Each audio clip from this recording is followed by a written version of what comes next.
Hello folks, this is Steve AB4EL.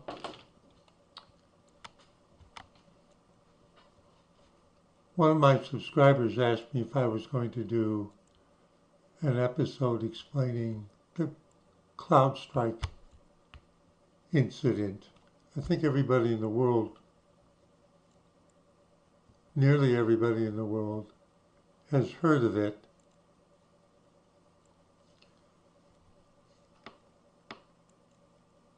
Yesterday on Bleeping Computer, CrowdStrike, the company, sued by investors, stockholders, over massive global IT outage. Why would they sue them? I'm smiling at this. Cybersecurity company CrowdStrike has been sued by investors. Maybe these are big funds that own a lot of their stock. I'm guessing. Remember, I'm just an idiot running my mouth and I have no idea what I'm talking about. Who say it provided false claims, I think that's the key phrase, false claims about its Falcon platform. Now, whatever set of products CrowdStrike offers, the one that crashed so many is called Falcon. Its Falcon platform, after a bad security update, led to a massive global IT outage, causing the stock price to tumble almost 38%.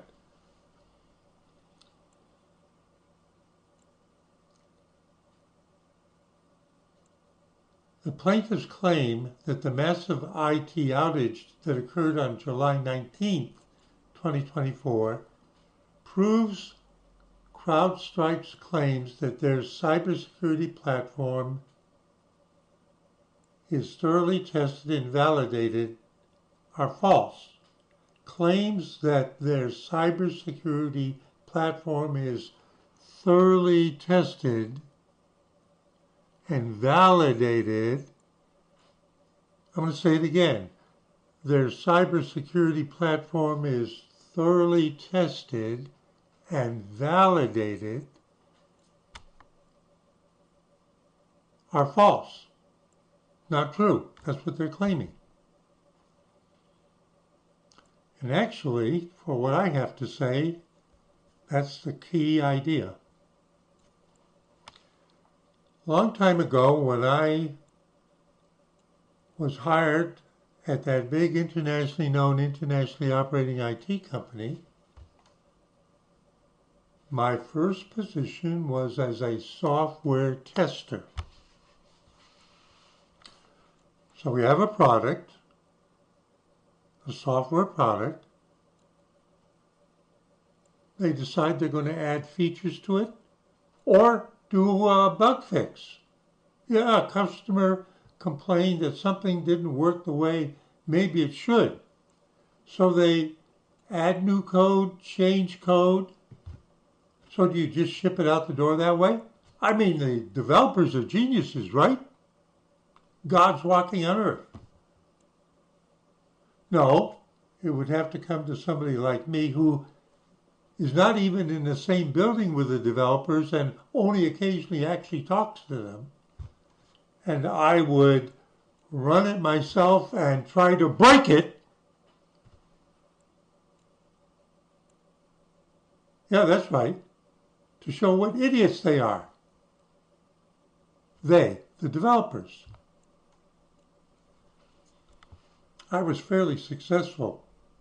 I was told by one of the lead developers, and I don't mean he was the boss, I'm talking about brains. See, this is a pat yourself on the back, but I want you to understand who is talking. I had caught him on an error in a code update. I wrote the bug report. He sent it back and said it's not true. I reopened it and I said, yes, it is. He rejected it. I reopened it. He said, all right, come around to the office this afternoon and we'll step through it with the debugger. You set a certain point, the program begins to operate, and then hits a certain line of code, it stops, and then you see the execution line of code by line of code each time you press the space bar.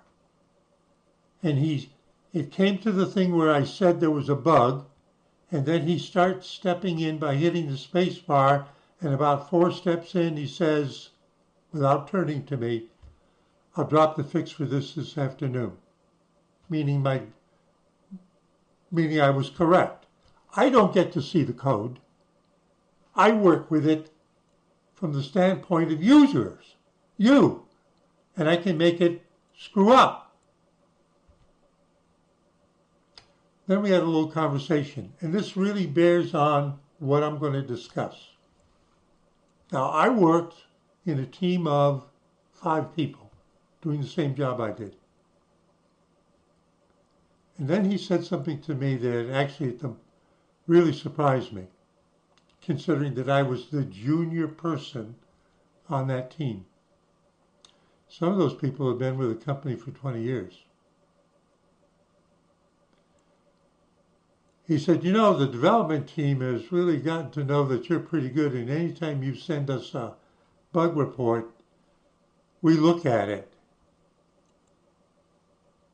You know, you're running about 50%. That's what he said. You're running about 50%. Which means about half of the ones I submit to them turned out to be something they needed to fix. He says, that's pretty good. I naively said to him, only 50%? And he said, well, your other guys don't even hit 5%. We don't even bother to look at them. That's actually what he said to me. They don't even hit 5%. We don't even bother to look at them.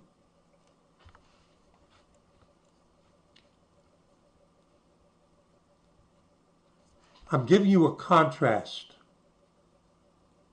I'm going to say something further. Of that team of 5 other people,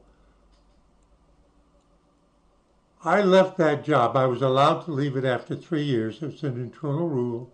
And I moved on to a development position. Within a year of me leaving that team, 3 of the 5 were let go and replaced.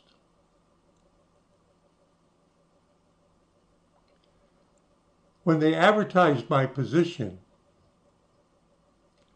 they had interviewed like about 6 people, and when they found out what it involved to replace me, they said, I think maybe not. And then finally a guy named Jim said, I'll tell you what. Jim said to the hiring manager, I'll take the job if you hire someone else to do the other half of what Steve's doing. Remember, they had already interviewed 6 people who turned it down. And they said, oh, that's an idea. And they hired Jim and they hired a gal, and I was able to move on. And I broke them in. I was replaced by 2 people. Now, one of the things I had done was a lot of automated testing. I wrote scripts and programs to automate detailed testing of the products I was responsible for. Instead of doing it the way everybody did, was just sit there and click on it.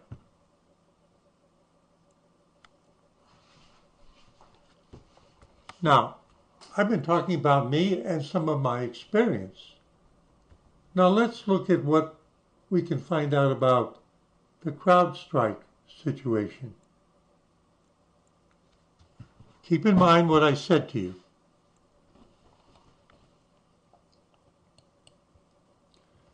You can easily go to the CrowdStrike front page, and right now, just CrowdStrike in the search engine, and it's still on everybody's mind, preliminary post-incident review. Content configuration update impacting the Falcon sensor, that's the specific thing. Now what is the Falcon thing? You buy their product, you have all these computers that face the internet in particular under attack. You see the videos I make about what's on Bleeping Computer. And it runs as part of your computer server. It's doing the job like banking or prescriptions or whatever it is that Windows computer does, plus running on that machine is something that's constantly checking the flow of requests and back and forth, because most stuff basically goes over web protocol, even internally inside of companies. As a matter of fact, when I was working for that big international operating IT company, that was when the web began, and our product that I supported at the end, which was how a third of the commercial websites at that time used to have their brand new web on the World Wide Web presence. That's a lot of exposure. That's similar to like this.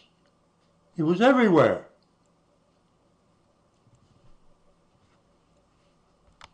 But it wasn't just so that you at home could get to the company, like do your banking, order something. They also began to replace regular computer applications with what were known as browser-based applications. Because then it would be easier to distribute updates and all that kind of stuff. So everything was going through the browser, whether you went out to read the news on a site or you were doing your work on something inside your company. And that's basically the way it is now. So this product is constantly looking to see if it can detect bad guys who are sneaking in. It's there continuously checking. And it runs on each of the Windows servers that you have. Now let me explain about that.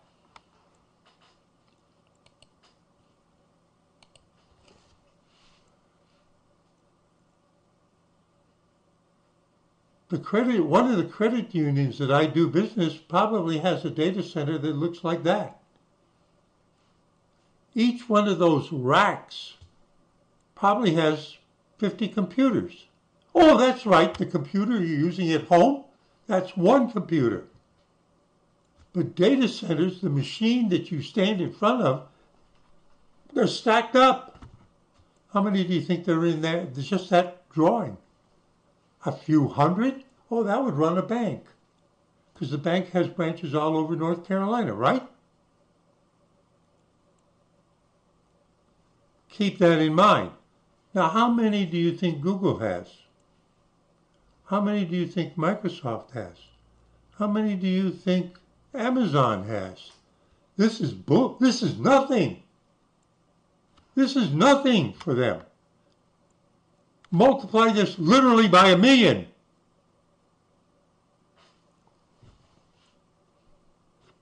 I want you to get a sense of perspective. And each machine is running Windows.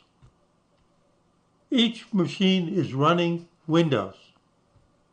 And they're all stacked up by the thousands. Don't think in terms of just your one machine at your house.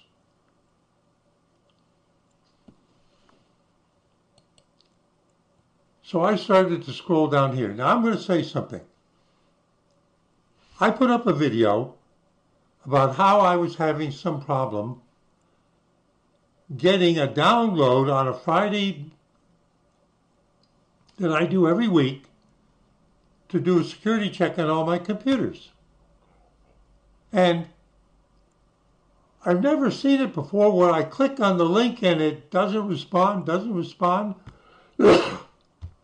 give me an error message, and then it starts to download and it doesn't finish. And then a few minutes later when I try it on another computer, I get the whole download. But then 2 minutes later on that machine when I I'm curious about it and I click on it again. It doesn't download anything. I knew something big was going on with Microsoft. Not Microsoft Cloud Services, just me getting the virus update definitions from Microsoft. They were in trouble too.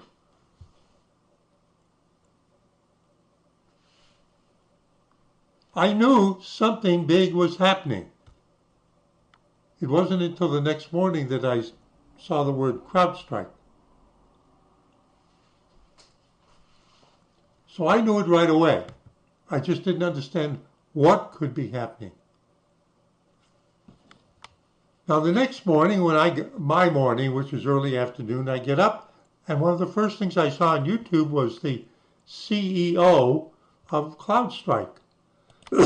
And he was on a news program, and he was coughing, and he had to drink to be able to talk. And he said, "Excuse me, I've been up all night." And as I watched it, and I listened to the questions,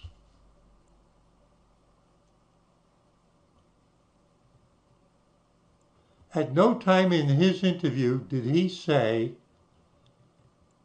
that they had actually tested the update by downloading it to one of their own computers.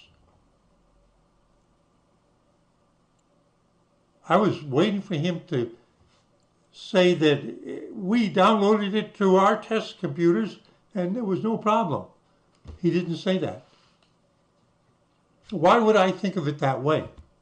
Because I had been a software tester. What would I do? I would download the new code onto my machine and test it. Oh, I said I had a lot of programs where I did testing that way, but I would run the program, click on it, and do that too. He didn't say that he had done it or anybody else had done it. Somehow that was missing from the interview. That was within 8 hours of when it went worldwide. YouTube was replaying an early morning news interview. And I'm waiting for him to say, but we tested it on our machines here, and we didn't have any problem. But he didn't say that. Now let's look at what they say here. He didn't want to get caught lying, because they don't do that. They don't do that at all. What happened? On July 19th, CrowdStrike released a rapid response content update, file 291. Their market is, you're big business, you're exposed to the internet, people are trying to break into you. As soon as we hear anything about, and we figure out how to detect them, we push that out to all of our customers as fast as we can.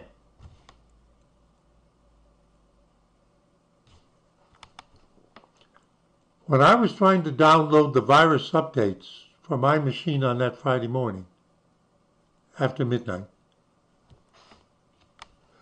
the first ones I was able to download, let's say it was version 7.103. And then there's this trouble, and a half hour later, when I managed to get it to download again, when I checked the version, it's 7.05. In that space of time, the automated system at Microsoft that's processing further fixes for virus enemy detection has updated that within a half hour space of time. CrowdStrike's the same way. Nothing unusual about that. You can prove that to yourself by going and get the Microsoft Defender and download it every hour and watch, and then right-click and say version and details, and then watch the version number change. They weren't doing anything unusual. So let's read further about a specific update.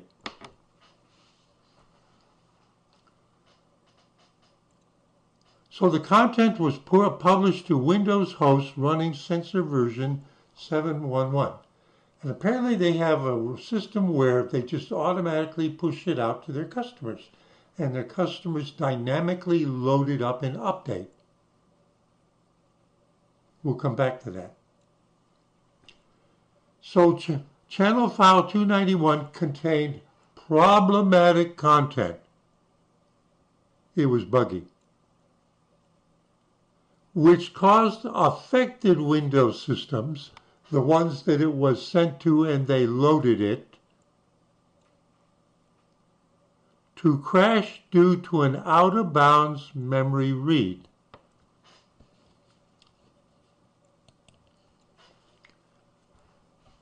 It wasn't that it said, warning, something is not nice here. It was worse than that. The computer froze. So if you're in a data center and there's literally 10,000 computers, and in the last 5 minutes, they all got the updates in parallel from Falcon, and then they start to churn by, it starts its test surveillance, and then it hits one of the definitions that's a bug. It's like a domino. As each one arrives at that, they crash. Blue screen of death. Yeah, I remember the blue screen of death from the beginning. Back when I was beginning, that's about what it looked like. It doesn't quite look that way today, but it doesn't matter. It's the same thing. What it means is what you were doing on your computer is frozen. We stopped. You're probably going to lose your data. Sorry. You may have corrupted files because you were in the middle of a write and it's corrupted now. You're going to have to reboot your computer. And maybe the thing that penetrated down deep into Windows system that we won't allow was just transitory. And when you reboot your machine, since you're not running that same stupid program, your computer will start normally. Or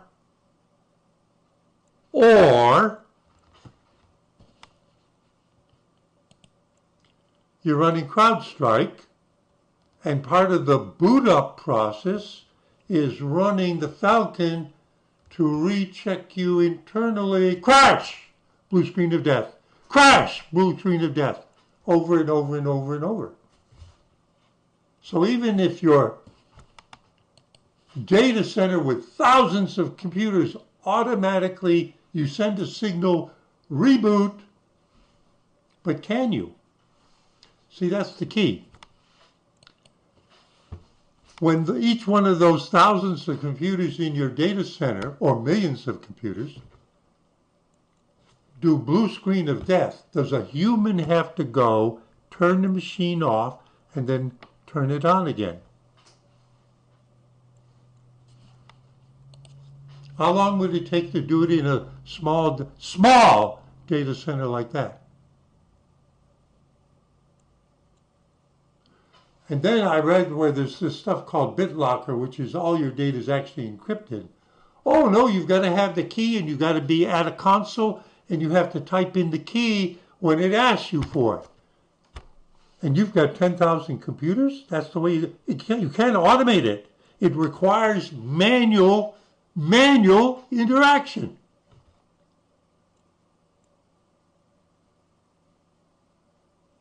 And you're not ready for it because you don't.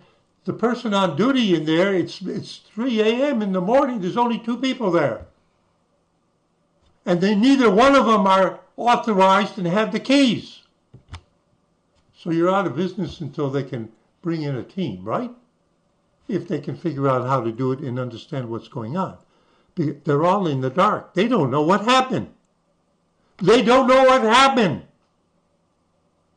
They find out on the morning news.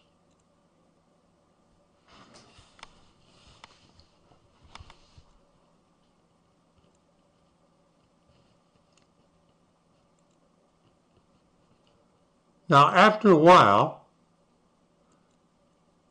people offer different ways to speed up the fix-up, and Microsoft releases CrowdStrike recovery tool, admits that at least, and I saw an update to this, The systems that went down, some are set up that as they go down, they actually send a message back to Microsoft. You know, when you boot your computer up, do you understand with Windows on it? See, if this is Linux or Mac, this didn't affect them, which is why the whole world didn't go down, because most of the world actually uses Linux operating system for their data centers rather than Windows. Yes. What Microsoft said, that 8.5 million figure was just the ones that managed to send us a message, ET call home, that they went down. It was bigger number than that, we assure you. Microsoft said that.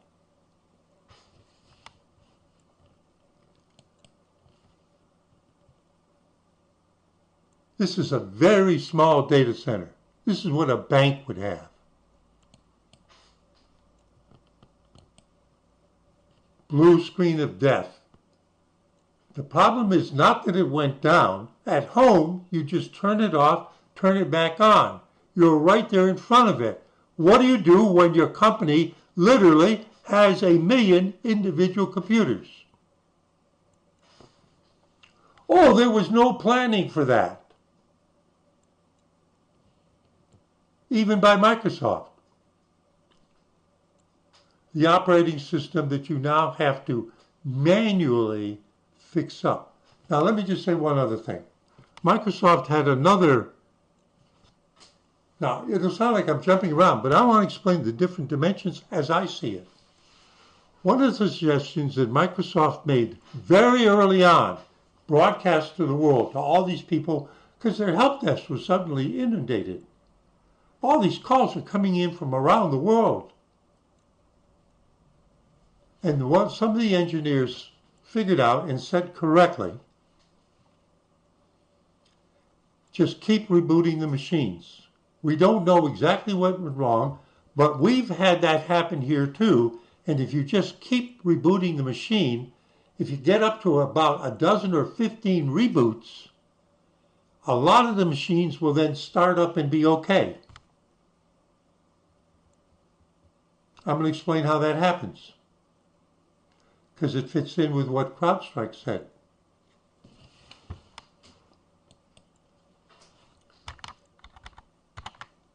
Now this is their thing here.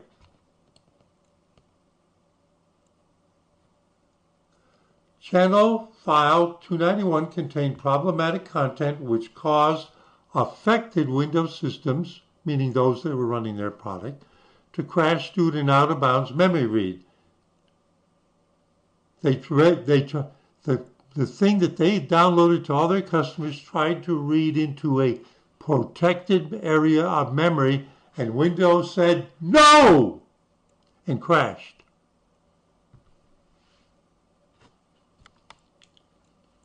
Now get the next paragraph. Has the issue been fixed? Channel file 291, the instructions, by the way, is if you can get the computer to run up and you're the super user, go into the certain Windows place and find the one that it ends 291.sys in our section and delete that and the computer will be okay. Channel file 291 was identified and fixed 78 minutes after it was released. Now remember what I said about I was trying to download the antivirus from Microsoft. I told you that in the half hour I was playing with it, when I was able to get one and then they were doing, and then I was able to get another one, they had been updated by 2 fixes in a half-hour period. Half-hour period. Channel 291 was identified and fixed in 78 minutes after it was released to the world and crashed millions of computers, giving them a blue screen of death and no way to recover. See what I added there? At 1:27 a.m. EDT on July 19th. A logic error in our content validator. What's that? Content validator. You remember what I said at the beginning when I was patting myself on the... I said I wrote a lot of computer programs to routinize the testing of the software products that I was supporting as a software tester. Some of them had what were known as programming APIs, application programming interface, which is what the customer was actually buying, so they could write a program in a banking application, for example, and scrape data off the screen. Yeah, just like the web crawlers do.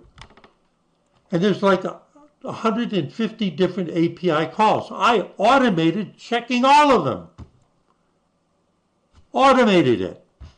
And sometimes when you fix this one over here, because there's a bug report on it, it breaks or makes some others funny. And then by automated testing and good data set inputs, I was able to quickly pick up when a bug fix actually broke something else or didn't meet the requirements. Either one. Whereas my colleagues would sit there and, well, they didn't know how to write a program to actually test that, so they would just say, oh, okay. I'm not making this up. I told you it took 2 people to replace me because they had to learn how to do what I had done and use all those programs. It wasn't one program, folks. I used to be criticized by my management for not doing the testing the way everybody else did. Seriously. A logic error in our content validator. Now I define what that means. Software that performs control checks on content before deployment. That's just another way of saying what I told you about what I used to do when I wrote software programs to check the programming APIs and the functionality of our product without me having to sit there and click on it all the time. So that's the way everything is done now. But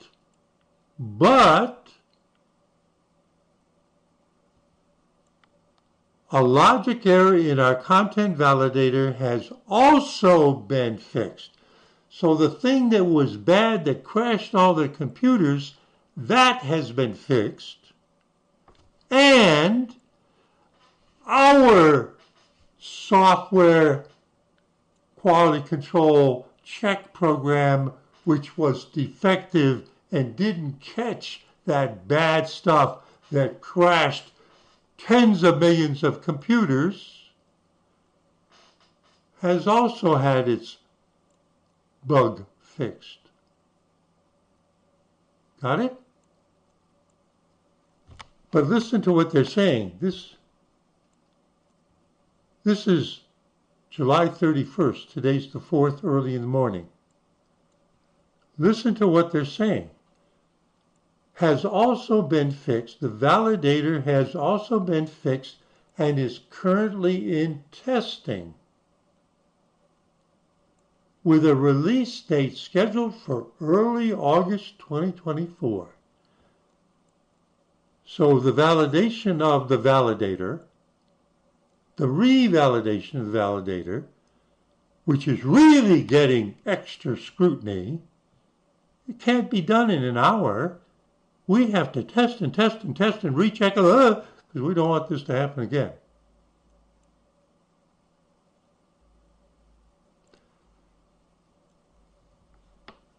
The implementation is set to be released to production in early August 2024. So the defective validator is still being used now.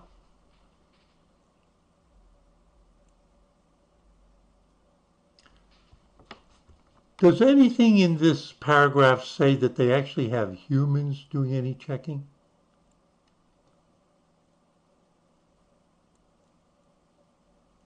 Now you're going to say, but you said that you wrote all this software.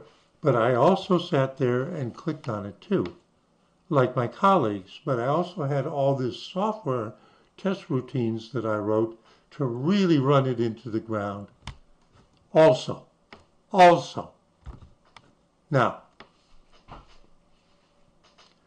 Each customer has a Where is this all gone? Nowhere in here do they say that as part of their validation process, do they actually load it on real-world systems to see what will happen. They're in too much of a hurry. Remember what I said about the bug fixes for Microsoft, from Microsoft. They are constantly sending out updates every hour. They have to automate all of it, including the validation. And besides that, we're sending it to millions of people. And when we hear of a new attack and we figure out how to detect it, we only found out about it an hour ago, and now our customers have a detector that will catch it if they come to their computer. Did you follow that?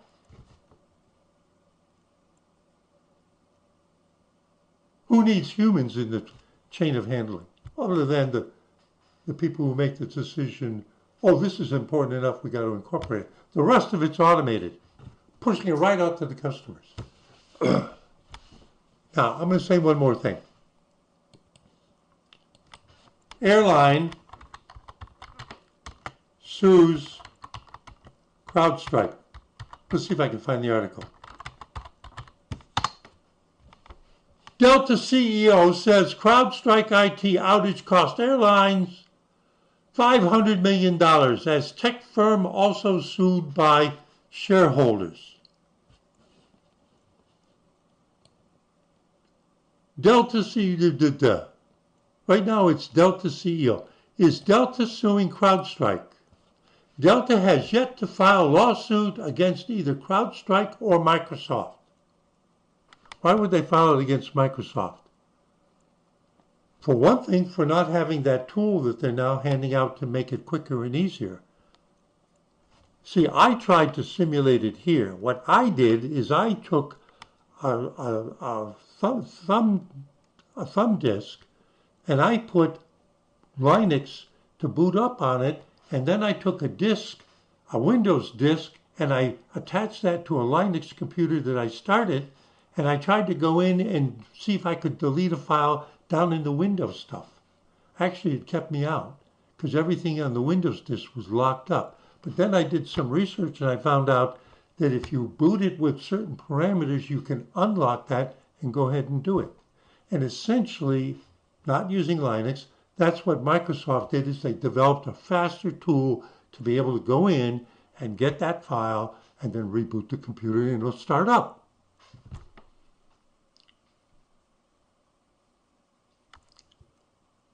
But a person familiar with its actions confirmed to CNN on Tuesday that it had hired the law firm of high-profile attorney to pursue compensation from two companies.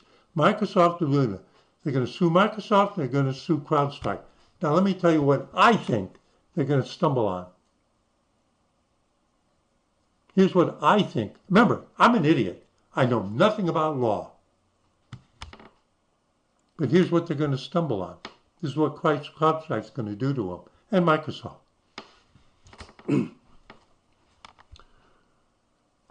We have an option, this is CrowdStrike speaking, we have an option called M0 and M1 and M2. M0, if you set your computers to M0, it means as fast as we push out these updates, you take it and use it. But if you set it to M1, it means delay. Don't do it today. And M2 means delay 2 days, or whatever it means. But the point is, I'll accept not the current one, but I will accept up to the next to last one, or the next to last one. Presuming that no one else has had trouble, the reports haven't gone out, we haven't, oh, no, we don't want your latest, greatest. I've seen one person say there's been complaints that even though companies that set to M1 and M2, they were overridden. And so they went down. Well, that'll all have to be sorted out. But what am I getting at? You heard me run all over CrowdStrike that a human ever actually load this on a Windows server and boot it to see if everything was okay. Just that simple. The answer is no. But then the question is, did Delta do that before they accepted those updates? If the answer is no, I can see how CrowdStrike could go like this to them, and Microsoft too. Who was in charge of checking the quality from your end? That's what they'll say. That's a guess. Yeah. Now, every month, Patch Tuesday,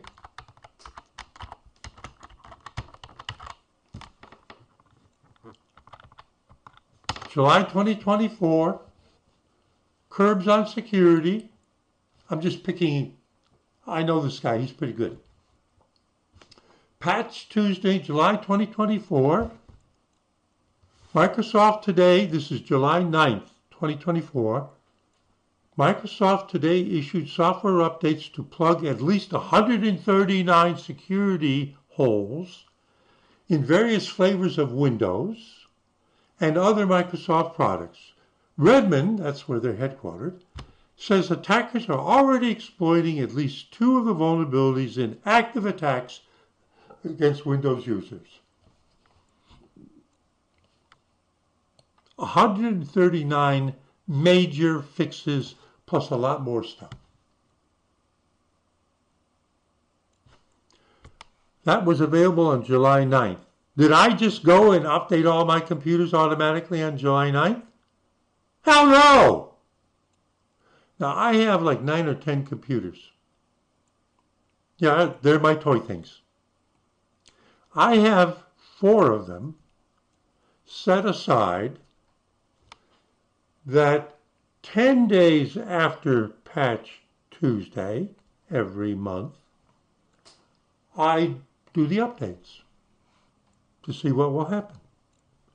And before I do that, since those are not in regular use computers, in other words, they're not the one I'm using here, I capture a whole image of them in case the patch screws it up, even gives me a blue screen of death. So that if it goes down and it really isn't running right, I just reload the original image back on there in half an hour. But my purpose is on 3 or 4 computers, which I use for auxiliary purposes each day, but are not my main computers. For at least a week, I'm using those updated Patch Tuesday to see if there's anything the matter. Well, that's easy for me to do here at home, but how do you do it at an airline with thousands of computers, or at a bank with 10,000 computers, or at Microsoft, or at AWS?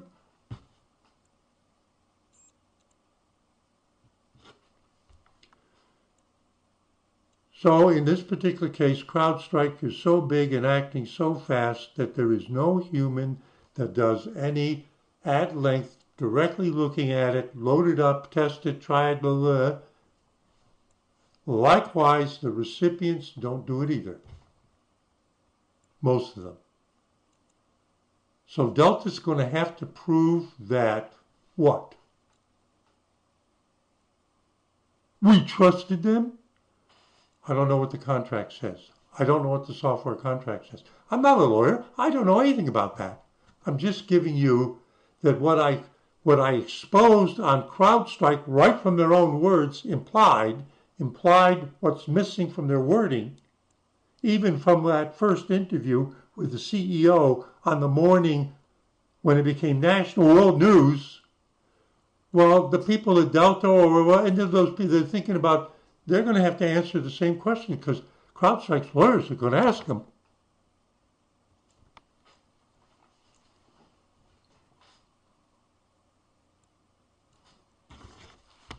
Yeah, I actually don't trust Microsoft. No, I don't trust them. I've been using Windows since Windows 2. Not much in Windows 2, but from Windows 3 onward, heavily. Trust them? Bug-free? Are you kidding? Easy, convenient to use? Are you kidding? Easy to fix? Are you kidding?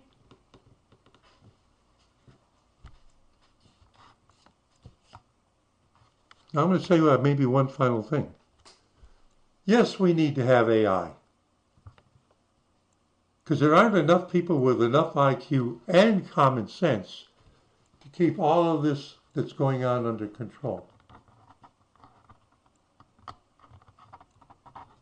I think it's easy. Even though I have 9 or 10 computers, I can still manage it. All right? Now, this has been kind of rambling, but what I've done is I've taken it from, try to explain it in a more down-to-earth way.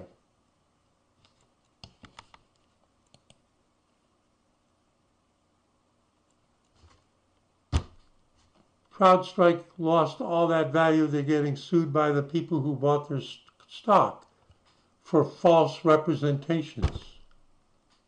What are they going to do? Fight it out in the courts for 10 years?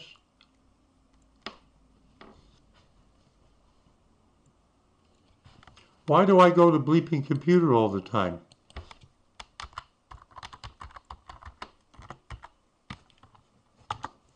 Whoop. No, that's not what I wanted. I mistype it, and it does what I told it. Why do I go to bleeping computer every day? Why do I look? Linux kernel impacted by new slub stick cross cache attack. Keyword, attack. Hackers breach internet service provider to poison software updates with malware. U.S. sues TikTok for violating privacy protection laws. Google Chrome bug breaks drag and drop from downloads bubble. Do you even know what that is? I do. Chrome warns that uBlock Origin. I made a video about how uBlock Origin, which blocks ads, but in the nothing to do with playing videos, creator studio interface, it's crapping it out. Everybody does shit. They're all screwed up. None of them are careful. None of them do any testing. And you know why?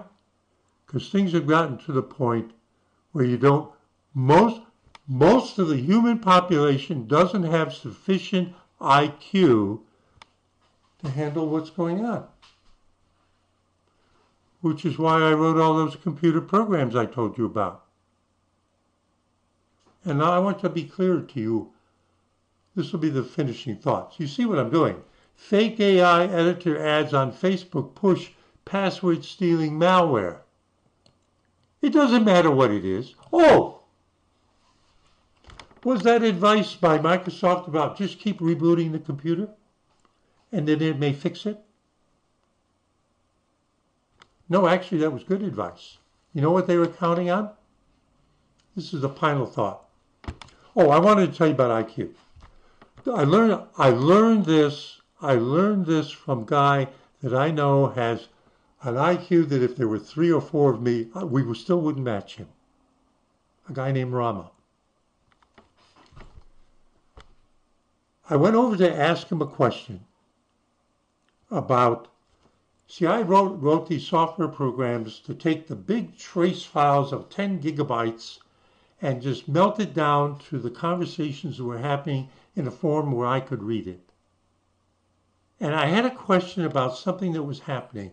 And I went over to Rama and I said, Rama, could you look at this? And what do you think this is? Because he really... And as a side comment, he says, you know, a lot of the folks around here could really use your software that does this. The way it breaks out the actual, what the computers are saying to each other as a conversation. That's what he said to me. And I went, well, what about you? And he said, he just looks me in the eye and he says, oh, I do it in my head.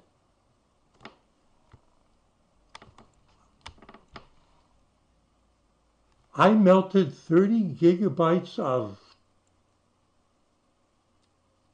trace text using a software program to get rid of all the trash and get the, and he says, I do it in my head?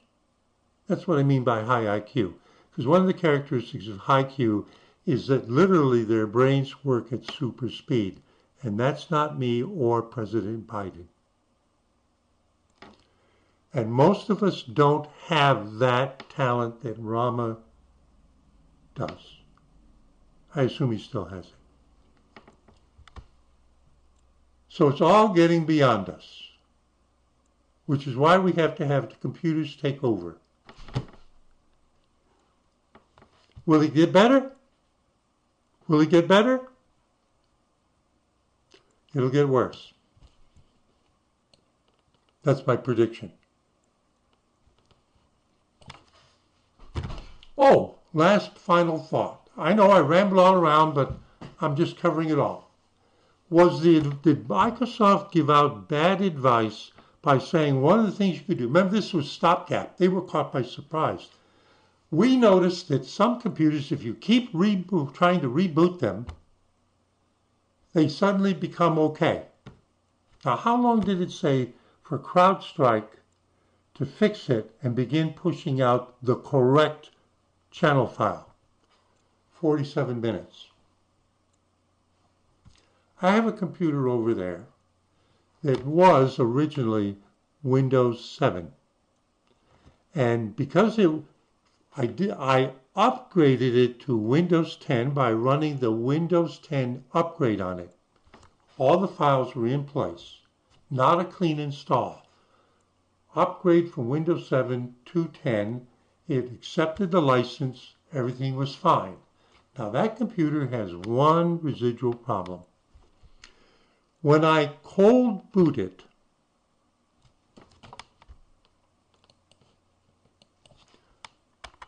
cold boot versus warm boot computer. What is the difference between a cold boot and a warm boot?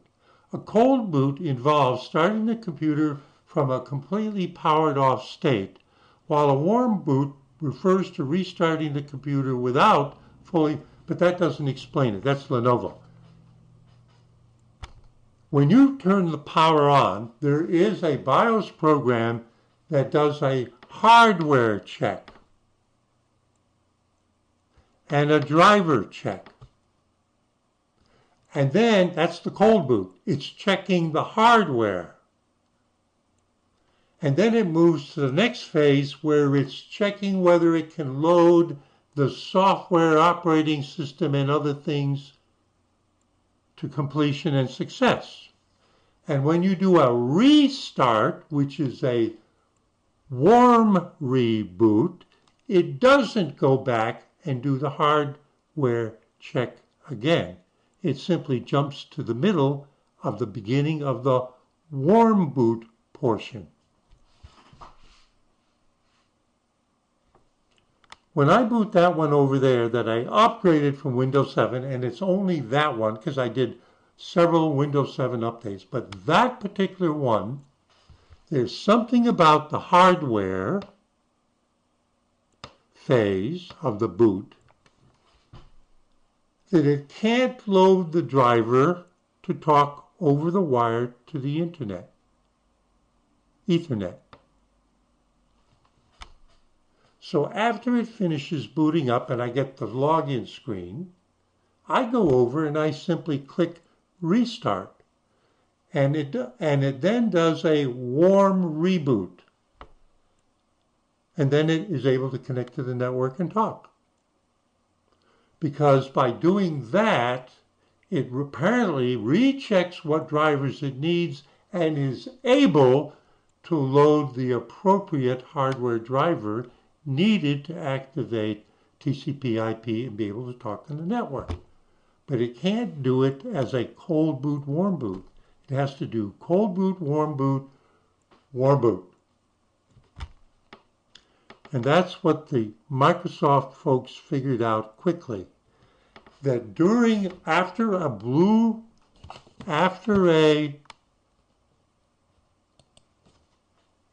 screen of death, Then an error has occurred. To continue, press Enter to return to Windows, or Control-Alt-Delete to restart the computer, which is a warm reboot, not a cold boot. They didn't say turn the power off. Press Control-Alt-Delete, which is a warm reboot. If you do this, you will lose any unsaved. But during that phase, like it picking up my driver, it may, because it has a security layer built into the most privileged part of Windows, CrowdStrike, it might be ET call home to see if there's an update, and after 47 minutes, it might get the new update and successfully start up with no blue screen of death. But can you do that if your data center has 10,000 computers? Yes, you can do it if you're sitting in an office and the computer's under your desk. You can recover from the blue screen of death. Does CrowdStrike get pushed down to every computer that's in the big skyscraper where people are pushing paper and using it? Yes! They could recover that way without any knowledge about how to get in there. By just keep rebooting the computer, and after 47 minutes, if that is actually calling home to CrowdStrike, their computer will start. But not a data center. There's no one button to make them all reboot, all reboot, all reboot. There's no one button for that. You're getting excited. I'm trying to show you what all those system administrators were facing for days and days.